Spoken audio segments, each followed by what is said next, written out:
सोनम वांगचुक की hunger strike का आज 19वां दिन है। पूरा देश ये सवाल पूछने लगा है कि सोनम वांगचुक अपना अनशन तोड़ दें। अपील भी कर रहे हैं क्योंकि सोनम वांगचुक की जो तबीयत है वो लगातार ख़राब होती जा रही है। अब सोनम वांगचुक की तबीयत का जो हाल है वो डॉक्टर से बेहतर कोई नहीं बता सकता। हमारे साथ एक डॉक्टर साहब मौजूद हैं जो सोनम वांगचुक जी से स्टेज पर मिलकर आए, उनका हेल्थ चेकअप करके आए। अब इन्हीं से जानेंगे। सर, सबसे पहले आप अपना नाम बता दीजिए, किस अस्पताल में आप काम करते हैं, कहाँ से आप आए हैं? तो मेरा नाम डॉक्टर अंशुल शर्मा है। मैं मध्य प्रदेश से आया हूँ और मैं JDA जूनियर डॉक्टर एसोसिएशन का अध्यक्ष हूँ इंदौर से। आज मेरे यहाँ पे आने का एक ही मकसद है कि सोनम वांगचुक सर जो हम लोगों की आवाज़ सरकार तक पहुँचाना चाह रहे हैं शांतिपूर्ण आंदोलन के द्वारा, और जो स्ट्राइक पे बैठे हैं, तो मैंने उनका हालचाल पूछा और मैं करीब 30 मिनट उनके स्टेज पर मौजूद था। स्टेज पर मैंने उनका वाइटल्स चेक किए। उनके वाइटल्स अभी थोड़े से एबनॉर्मल हैं, बट उतने नहीं हैं कि वो आगे अपना आंदोलन या फिर भूख हड़ताल परसिस्ट ना कर सके। तो अभी वो आगे अपनी जारी रख सकते हैं। कीटोन बॉडीज़ उनकी यूरिन में आ रही हैं और जो अपना प्राइमरी सोर्स होता है कार्बोहाइड्रेट वो अभी नहीं मिल पा रहे, बट उनका जो फैट है बॉडी में, जो भी थाइज़ में सबसे पहले जो फैट डिपॉजिट होता है, आर्म्स में जो फैट डिपॉजिट होता है, वो डाइजेस्ट होना शुरू हो गया है। सोचने वाली बात और बीइंग अ डॉक्टर दिक्कत वाली बात यह है कि अब अगर आगे आंदोलन चलता है कुछ दिनों के बाद, तो प्रोटीन जिससे हमारी बॉडी बनती है, जिससे हमारे ऑर्गन बनते हैं, वो जिस दिन डाइजेस्ट होना स्टार्ट हो गया या फिर वो डाइजेशन के काम में आने लग गया, वहाँ से तकलीफ बढ़ जाएगी। और अभी उनके वाइटल्स नॉर्मल है। दूसरी चीज़, जैसा आपने कहा भी वाइटल्स नॉर्मल हैं, तो मैं आपसे समझना चाहूँगा कि अगले कितने दिनों तक वो इस हंगर स्ट्राइक को कंटिन्यू कर सकते हैं, क्योंकि साफ तौर पर उन्होंने कहा है कि भाई 20 तारीख से पहले तो मैं अपना अनशन नहीं तोड़ूंगा। संसद मार्च का मेरा कूच है, उस दिन हम देखेंगे। और जो पॉलिटिकल पार्टियाँ हैं उनसे भी वही कह रहे हैं। तो मेरा आपसे सीधा सवाल है, क्या 20 तारीख तक सोनम वांगचुक हंगर स्ट्राइक को कंटिन्यू करने की हालत में है? देखिए, ये बॉडी टू बॉडी डिपेंड करता है। अभी उनकी जो कंडीशन है आज, उसमें वो जो हंगर स्ट्राइक है उसको कंटिन्यू कर सकते हैं। आज की जो कंडीशन है, अब ये कंडीशन डेली देखी जा रही है। जो हम लोग देख रहे हैं, उनके वाइटल्स ले रहे हैं। वाइटल्स में सबसे पहले हम BP लेते हैं, ग्लूकोज, उनका जो बॉडी शुगर है वो भी 78-75 की रेंज में चल रहा है। BP जो चल रहा है उनका 102/72-70 चल रहा है, जो कि नॉर्मल रेंज में आता है। मतलब जस्ट जो बाउंड्री है, लोअर रेंज है, उसके पास में ही है। बट ऐसा है कि अभी कंडीशन उनकी सही है। कंडीशन कब ख़राब होती है ये कुछ कहा नहीं जा सकता है। डेली हम लोग मॉनिटर कर रहे हैं और हम लोग आगे करते भी रहेंगे। अच्छा, ये एक जो है बात कही जा रही थी, मतलब बड़े वीडियोस वायरल हुए। मैं उस वीडियोस के ब्याह पे पूछ रहा हूँ क्योंकि आप सरकारी डॉक्टर हैं, है ना, तो आप सही बताएंगे। कई वीडियोस लोगों ने वायरल की जो इस प्रोटेस्ट के हेटर्स हैं, कि सोशल मीडिया पे वीडियो वायरल करके कि देखिए सोनम वांगचुक रात को कुछ खा लेते हैं, इतना इतने दिन तक हंगर स्ट्राइक कैसे कर सकते हैं। मॉफ वीडियो आप कह लीजिए, कुछ भी कह लीजिए, तो एक तरीके से वीडियो वायरल करके सोनम वांगचुक की ये छवि बनाने की कोशिश की जा रही है कि वो कुछ ना कुछ खाते रहते हैं। तो आज आपने चेकअप किया, क्योंकि आप सरकारी डॉक्टर हैं तो जिम्मेदारी से बताएंगे, तो क्या ऐसा कुछ आपको दिखा अपने चेकअप में? देखिए, रिपोर्ट्स में जब उनका यूरिन एनालिसिस होता है तो रिपोर्ट्स में साफ कीटोन बॉडीज़ आ रही हैं।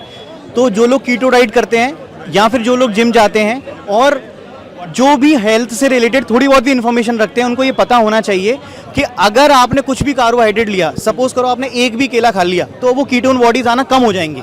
अब उनकी कीटोन बॉडी लगातार बढ़ रही हैं, तो ये इस चीज़ की प्रामाणिकता है कि वो कुछ भी नहीं खा रहे हैं, सिर्फ मिनरल्स उनको मिल रहे हैं क्योंकि वो पानी पी रहे हैं और ORS वगैरह ले रहे हैं, सॉल्ट वाला वाटर ले रहे हैं, जिससे उनकी जो बेसिक माइक्रो न्यूट्रिएंट्स की नीड है वो कंप्लीट होती जा रही है। लेकिन मैक्रो न्यूट्रिएंट्स जो आपको एनर्जी देते हैं, जैसे कि प्रोटीन, फैट, कार्बोहाइड्रेट, वो उनकी डाइट में नहीं है अभी और वो नहीं ले रहे हैं। अच्छा, मेरा इसमें एक और एड ऑन सवाल है। सोनम वांगचुक जी से भी हमारी बात हुई थी, तो उन्होंने कहा कि 20 तारीख को वो खुद इस मार्च को लीड करेंगे। तो क्या वो इस हालत में हैं कि वो चल फिर सकें? और जो संसद मार्च करने का उन्होंने ऐलान किया है, तो उस दिन उन्होंने प्रोटेस्ट को लीड करने की बात की है, तो ये क्या जो उन्होंने ऐलान किया है, तो क्या उनको ये खतरे में डाल सकता है अगर वो प्रोटेस्ट को लीड करेंगे? तो बिल्कुल, आपने सही क्वेश्चन पूछा। बेसिकली मैंने जैसे आपको पहले बताया था कि डे टू डे हम लोग एनालिसिस कर रहे हैं। आज की कंडीशन में वो लीड कर सकते हैं, कल कंडीशंस क्या बदल जाएं हम भी नहीं कह सकते, क्योंकि जो डेटा हमारे पास आ रहा है, जो BP हम मॉनिटर कर रहे हैं, उसके अकॉर्डिंग चीज़ें बदलेंगी। लेकिन जितना मैं समझता हूँ और इस चीज़ का ज्ञान रखता हूँ, अगर ये सब कुछ चलता रहा तो 5 से 6 दिन ही है हमारे पास, डॉक्टर्स के पास और हम आम जनता के पास उनको सपोर्ट करने के लिए। अगर ये 5 से 6 दिन में जाता है आगे, उनकी हंगर स्ट्राइक तोड़वानी है, मतलब तोड़नी तो पड़ेगी, खोलनी पड़ेगी। हाँ, तो ये 5 से 6 दिन ही हैं हमारे पास। अगर इससे ज़्यादा जाता है तो चीज़ें बद से बदतर हो सकती हैं, और मैं वो चीज़ नहीं कहना चाह रहा, लेकिन कंडीशन बहुत ख़राब हो जाएगी, ऐसी ख़राब हो जाएगी, इतनी डिटोरिएट हो जाएगी कि हम चाहे फिर आईसीयू में क्यों ना उनको लेके जाएं, वो चीज़ें वहाँ से रीगेन नहीं हो पाएंगी। आखिरी सवाल मेरा, क्योंकि आप डॉक्टर हैं और अभी आप युवा ही हैं, नीट पेपर लीक से लड़ाई शुरू हुई, जो बच्चों को डॉक्टर बनाता है, उसका पेपर लीक हुआ, जिसकी लड़ाई लड़ने के लिए हंगर स्ट्राइक पर सोनम वांगचुक बैठे। देश भर में डॉक्टरों के इतने संगठन हैं, दिल्ली में भी हैं, लेकिन कोई डॉक्टरों का संगठन इस लड़ाई में सोनम वांगचुक के साथ खड़ा क्यों नहीं दिखाई दिया? देखिए, पहली चीज़ जागरूकता है। मीडिया ने इस चीज़ को जब उठाया तो मेरे तक बात पहुंची, क्योंकि मैं एमपी से हूं, एमपी से आया। और जब मैं एमपी से आया हूं और मैं आ सकता हूं, तो अब मेरे को देख के बाकी डॉक्टर्स भी आएंगे जो अपने हक की लड़ाई लड़ सकते हैं। बाकी आप क्या है कि जब सरकार से या फिर प्राइवेट डॉक्टर से आप बंधे हुए होते हो तो आपको छुट्टियां नहीं मिल पाती हैं। हमारी नौकरी या हमारे काम एज अ आर्मी होते हैं, तो अगर आप सोचोगे छोटा सा मर्डर हो जाए और उसमें आर्मी को लिया जाए तो नहीं आएगा। लेकिन आपको जब पता है कि ये गैंग वॉर है, इसमें और भी लोग शामिल हैं, तो कॉन्स्पिरेसी हो सकती है, तब आर्मी बुलाई जाती है। तो सेम विद डॉक्टर्स, हम वाइट कोट आर्मी हैं, तो हम लोग अब धीरे धीरे आना शुरू होंगे, क्योंकि लोगों तक जागरूकता पहुंच रही है। जिन डॉक्टर्स को मैं जानता हूं वो केरल तक से हैं, और वो आएंगे। आप 20 तारीख को देखिएगा, 20 जुलाई को, मैं बता रहा हूँ, जम्मू कश्मीर से लेकर के केरल तक, कन्याकुमारी तक सब लोग आएंगे। सारे डॉक्टर्स आपके साथ उस मार्च में देखेंगे। दिल्ली के डॉक्टर्स तो हैं ही, और राजस्थान, यूपी, हरियाणा, मध्य प्रदेश, सारे डॉक्टर्स आएंगे, क्योंकि मैं जिन लोगों के कांटेक्ट में हूँ, तो जो बातें हमारे ग्रुप संगठन के प्रेसिडेंट है ना, तो आपकी बातचीत हुई होगी। एग्जैक्टली, तो जिनसे भी मेरी बातचीत हुई है उनने सबने ये माना है कि हमें किसी पार्टी से लेना देना नहीं है। मैं आपके माध्यम से फिर से बोलना चाहूँगा कि हमें पार्टी से लेना देना नहीं है, हमें सिर्फ उस चीज़ का दायित्व संभाले, कोई जिम्मेदारी ले, जवाबदेही निश्चित हो, ये हमारी मांग है। जो सोनम वांगचुक सर बहुत अच्छे से हर मुद्दे को रख रहे हैं, और सरकार जो कान बंद करके बैठी है वहाँ तक वो बातें अब पहुँच रही हैं आप लोगों के थ्रू, तो हम आपको भी धन्यवाद देना चाहेंगे। देखिए, ये थे डॉक्टर साहब, सरकारी डॉक्टर हैं, इसलिए हमने इनसे बातचीत की, क्योंकि जिम्मेदारी से सारी चीज़ उन्होंने बताई। पहली चीज़ इस बातचीत से निकल कर ये आई कि अगले कुछ दिनों तक hunger strike Sonam Wangchuk continue कर सकते हैं, ऐसी हालत उनकी है।